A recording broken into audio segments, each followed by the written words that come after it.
খ্রিস্টানদের আকীদা কি?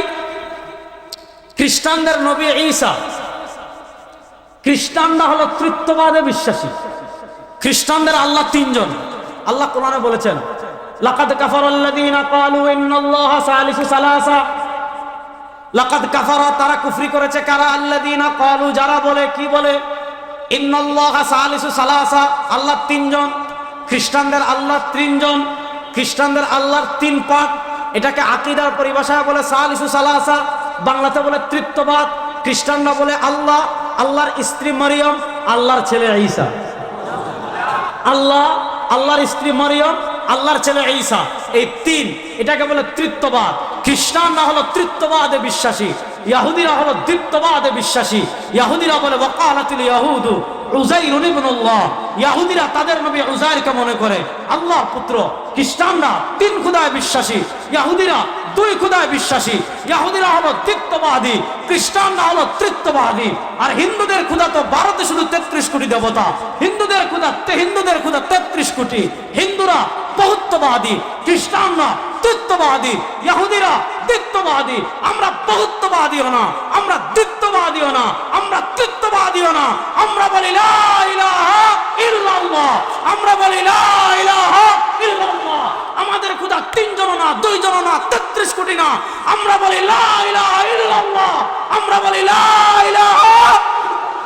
আমাদের আল্লাহ, বলেন আমাদের আল্লাহ।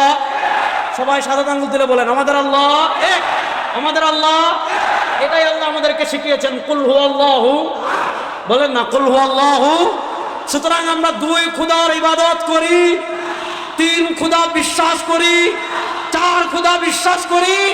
আমরা ঘরে বাইরে রাজপথে সংসদে এক স্লোগান এই বাংলাদেশে চলবে, আর জয় বাংলা স্লোগান চলবে না, কারো বাপের স্লোগান চলবে না। এখন বাংলাদেশের জাতীয় স্লোগান হবে লা ইলাহা ইল্লাল্লাহ। বলেন এখন বাংলাদেশের জাতীয় স্লোগান হবে লা ইলাহা।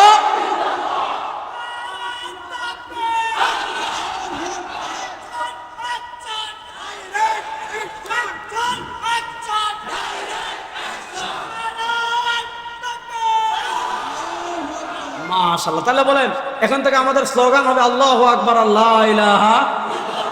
তাহলে বলেন আমাদের আল্লাহর কোনো পিতা আছে? আমাদের আল্লাহর কোনো সন্তান আছে? এখন খ্রিস্টানরা বলে তাদের ঈসা আল্লাহর ছেলে। দেখেন এই যে আজকে হলো 16 তারিখ, এই যুবকরা ভালো করে বুঝো, আজকে আধুনিক শিরিক একটা বলে যাই, শুনেন আধুনিক একটা শিরিক বলি। এই যে ডিসেম্বরের 25 তারিখ দেখবেন খ্রিস্টানরা এই দিনটাকে পালন করে ক্রিসমাস ডে নামে। ক্রিসমাস ডে মানে কি? বড়দিন। বড়দিন মানে কি? তারা মনে করে তাদের ঈসা যেহেতু আল্লাহর ছেলে, আর আল্লাহর ছেলে যেদিন দুনিয়াতে জন্মগ্রহণ করেছেন, তাদের আকীদা মতে আল্লাহর ছেলে যেদিন দুনিয়াতে জন্মগ্রহণ করেছেন ওই দিন তো সাধারণ কোনো দিন না, ওই দিন বড় দিন।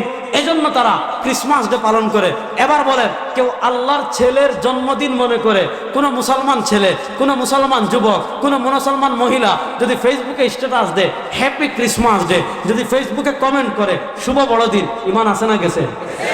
আমাদের বাংলাদেশে একটা ছিল ইসকনের দালাল, ছিল না ইসকনের দালাল? সে পূজায় গেছে, পূজায় দুর্গা পূজায় গিয়ে নাচানাচি করতেছে। ওই যে শিক্ষামন্ত্রী ছিল নৌফেল, সে বলেছে যে আমার ইমান মোল্লাদের মতো এত দুর্বল না, আমার ইমান মৌলবাদীদের মতো এত দুর্বল না যে তোমার দুর্গা পূজায় গিয়ে নাচানাচি করলে আমার ইমান চলে যাবে, তার ইমান এত দুর্বল না। আমরা তখন বলেছিলাম আরে বেটা তোর ইমান থাকলে না যাওয়ার কথা, তোর তো ইমানই নাই। তোর ইমান থাকবে, যাবে কি যাবে না থাকলে না এই প্রশ্ন, তোর তো ইমানই নেই বেটা, কি যাবে? তো ভালো করে বুঝেন, খ্রিস্টানরা তাদের নবী ঈসাকে মনে করে আল্লাহর ছেলে। এখন আল্লাহর ছেলে মনে করে তারা 25 ডিসেম্বর ক্রিসমাস ডে পালন করে। এবার বলেন কোন মুসলমান ক্রিসমাস ডে পালন করতে পারে? কোন মুসলমান বড়দিন পালন করতে পারে? কোন মুসলমান হ্যাপি ক্রিসমাস ডে লিখে ফেসবুকে স্ট্যাটাস দিতে পারে? কোন মুসলমান শুভ বড়দিন লিখে ফেসবুকে কমেন্ট করতে পারে? কখনো আমরা এগুলো করব? বলেন কখনো আমরা এগুলো করব?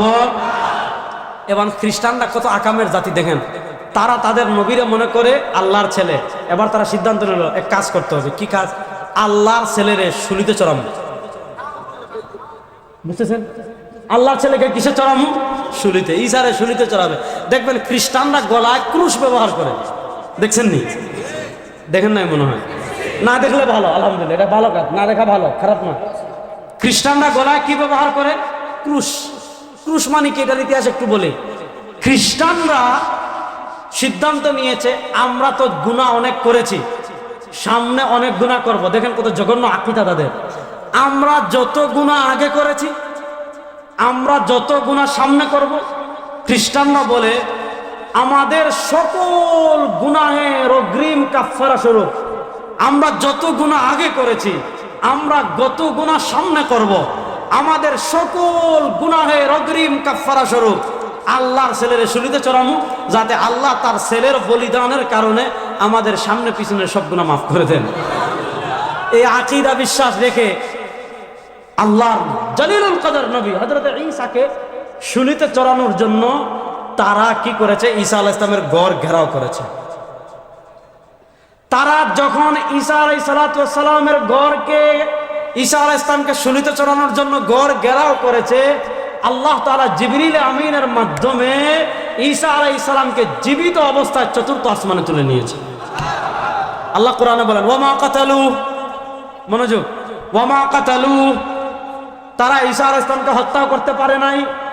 ওয়ামা সালাবু, তারা ঈসা আলাইহিস সালামকে শুলিতেও চড়াতে পারে নাই, তারা ঈসা আলাইহিস সালামকে হত্যা করতে পারে নাই। ওয়ামা সালাবু, তারা ঈসা আলাইহিস সালামকে শুলিতেও চড়াতে পারে নাই। কি করা হয়েছে? ওয়ালাকিন শুব্বিহা লাহুম, তাদেরকে ধাঁধায় ফেলা হয়েছে।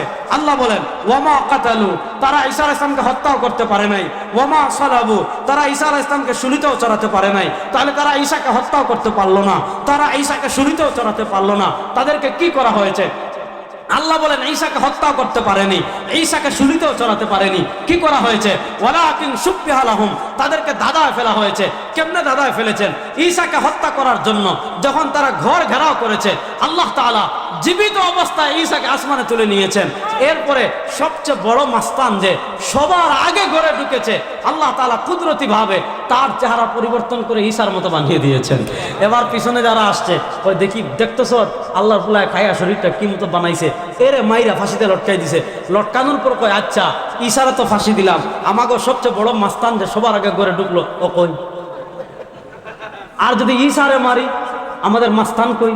আর মাস্তান মারলে ঈসা কই? আল্লাহ বলেন ওয়ামা কাতালু ওয়ামা সালাবু ওয়ালাকিন শুব্বিহা লাহুম, তারা ঈসাকে হত্যা করতে পারেনি, তারা ঈসাকে শুলিতেও চড়াতে পারেনি। ওয়ালাকিন শুব্বিহা লাহুম, তাদেরকে ধাঁধায় ফেলা হয়েছে। এজন্য আমাদের আকীদা ঈসা এখনো আসমানে জিন্দা। বলেন ঈসা এখনো আসমানে। বলেন এটা আকীদা রে ভাই, এটা ঠিক না করলে তো ইমান ঠিক হবে না। ঈসা আলাইহিস সালাম এখনো আসমানে। বলেন ঈসা আলাইহিস সালাম এখনো আসমানে। এবার আগের ঘটনায় আসেন, ও এবার মিলাইয়ে দেই। দাজ্জাল যখন ইমাম মাহদীর নেতৃত্বে মুসলমানদেরকে দিমাশকে অবরোধ করে রাখবে, রাত শেষ হয়ে যাচ্ছে, ফজরের আজান হয়ে গিয়েছে, মুসলমান অজু পড়ে ফেলেছে। সুবহানাল্লাহ কয় না রে? মুসলমান অজু করে ফজরের সুন্নত পড়ে ফেলেছে, কাতার সুদা হয়ে গিয়েছে, কাতার দাঁড়িয়ে গিয়েছে, একামত হয়ে যাবে অবস্থা। ইমাম মাহদী ফজরের নামাজ পড়ানোর জন্য সামনের কাতারে চলে গিয়েছেন, মেহরাবে চলে গিয়েছেন। যখন ইমাম মাহদী ফজরের নামাজ পড়ানোর জন্য সামনের কাতারে চলে যাবেন, ওই যে খ্রিস্টানরা যখন ঈসার ঘর ঘেরাও করেছিল, আল্লাহ যে চতুর্থ আসমানে ঈসাকে তুলে নিয়েছিলেন, মুসলমান যখন দাজ্জালের অবরোধকালীন সময়ে ফজরের নামাজ পড়ার জন্য কাতারবন্দি হয়ে যাবে, ইমাম মাহদী যখন নামাজ পড়ানোর জন্য সামনে অগ্রসর হয়ে যাবেন, আল্লাহ দুই ফেরেশতার কাঁধে ভর করে চতুর্থ আসমান থেকে হযরত ঈসাকে আবার দুনিয়াতে পাঠাবেন। এটা হলো কিয়ামতের সবচেয়ে বড় দুইটা আলামত। খুরুজুদ দাজ্জাল, দাজ্জাল বের হবে, নুজুল ঈসা, ঈসা দুনিয়াতে অবতরণ করবেন। হযরত ঈসা দুনিয়াতে আসার পর পৃথিবীর সবচেয়ে বড় খেলা হবে। খেলা হবে ইনশাআল্লাহ। যুবকরা প্রস্তুত আছো তো ইনশাআল্লাহ? এবার শুনেন, ঈসা আলাইহিস সালাম নামলেন, একটু সবর করেন। এবার ঈসা আলাইহিস সালাম যখন নামলেন, আমাদের এই দিকের কি অবস্থা হবে এটা একটু জানার দরকার আছে না নাই? এবার এই দিকের অবস্থা কি শুনেন, আমি আপনাদেরকে মিলাচ্ছি। এবার একটা হাদিস বলি, যে মসজিদে দুইজন ফেরেশতার কাঁধে বর করে ঈসা আলাইহিস সালাম ফজরের সময় নামবেন, তার মানে দাড়ি থেকে চুল থেকে টপ টপ টপ টপ করে পানি পড়বে, মনে হচ্ছে তিনি গোসল করে নামতেছেন। আর ওই পানির ফুটাগুলো এত সুন্দর হবে, মনে হবে মণিমুক্তা ঝরতেছে। দুই ফেরেশতার কাঁধে বর করে যে গম্বুজে যে মসজিদের ছাদে হযরত ঈসা আলাইহিস সালাম নামবেন, এক সপ্তাহ আগে মুসলমানরা সেই মসজিদ আবার বিজয় করে ফেলেছে। আপনারা দেখেছেন না?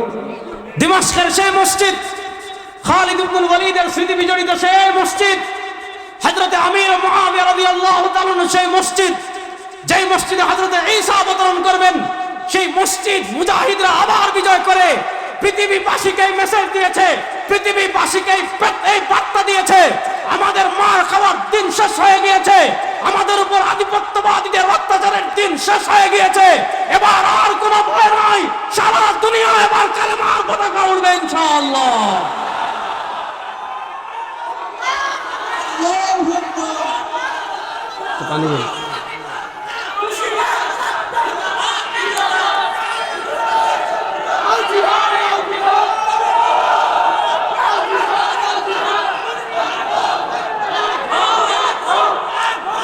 এবার বুঝলেন বায়তুল মাকদিসের অবস্থা শুনেন, বায়তুল মাকদিসের অবস্থা শুনলেন। এবার আমাদের এখানে একটা খেলার কথা বলি। হিন্দুরা বাড়াবাড়ি করতেছে না, আমাদের বাবরি মসজিদ শহীদ করে নাই। দেখেন আজকে তারা কি বলবো, আচ্ছা এই কথা পরে বলবো, আগে এটা শুনেন। দেখেন আমাদের বাংলাদেশে কোন মন্দির ভেঙে মসজিদ বানানো হয়েছে এমন কোন নজির আছে? এই যুবকরা বলো। 5 আগস্টের সময় ভারতের দালাল হাসিনা পালাই গেল। হাসিনা পালানোর পর আমরা ভয় করেছিলাম যে আওয়ামী লীগ হিন্দু লীগ হয়ে ফিরে আসতে পারে। আমরা ভয় করছিলাম না? আমরা মনে করেছিলাম আওয়ামী লীগ হিন্দু লীগ হয়ে মন্দিরে আক্রমণ করতে পারে, এজন্য এদেশের মুসলমান মন্দির পাহারা দিয়েছে। এমন নজির পৃথিবীতে নাই। আজকে ভারতের দাদা বাবুরা, বাংলাদেশে কোনো হিন্দু নির্যাতন নাই, কোনো মন্দির ভাঙচুর নাই, হিন্দুরা দিব্যি ভালো আছে। 5 আগস্টের পট পরিবর্তনের পর কোনো মন্দিরে আক্রমণ করা হয় নাই, কোনো হিন্দুর ব্যবসা প্রতিষ্ঠানে আক্রমণ করা হয় নাই। 1-2 জায়গায় হিন্দুরা মার খেয়ে, সেটা হিন্দু হওয়ার কারণে না, বরং আওয়ামী লীগের দালাল হওয়ার কারণে। আপনি হিন্দু আওয়ামী লীগের দালাল করছেন, আপনি মার খাবেন না তো কি করবো আপনাদের? কথাটা ভালো করে বুঝেন।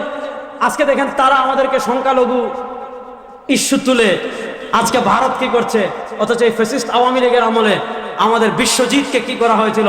ওই ছাত্রলীগের সন্ত্রাসীরা রাজপথে কুপিয়ে হত্যা করেছিল। তখন ভারতের হিন্দুদের মায়া কোথায় ছিল? বিএনপির নেতা গয়েশ্বর বাবু চন্দ্র রায়কে পুলিশ পিটায় নাই রাস্তায়, কথা কন না কেন? আর যে সমস্ত হিন্দুরা বিএনপি করে তারা জেলে যায় নাই। তো তখন তোমাদের আসলে হিন্দুদের প্রতি মায়া কি ছিল? আসলে তাদের হিন্দুদের প্রতি মায়া না, বরং তাদের দাসী যে পালিয়ে গিয়েছে, সেই তারা চেয়েছিল এই বাংলাদেশকে অঙ্গরাজ্য বানাবে। বাংলাদেশের যুবকরা রক্ত দিয়ে দেশকে আবার স্বাধীন করে ফেলেছে, এজন্য তারা এটা সহ্য করতে পারছে না। দেখেন সাধারণ হিন্দুরা আমাদের দেশে থাকুক, কোনো মানা নাই, তাদের নিরাপত্তা আমরা দিব ইনশাআল্লাহ, তাদের নিরাপত্তা দেশের রাষ্ট্র দিবে ইনশাআল্লাহ।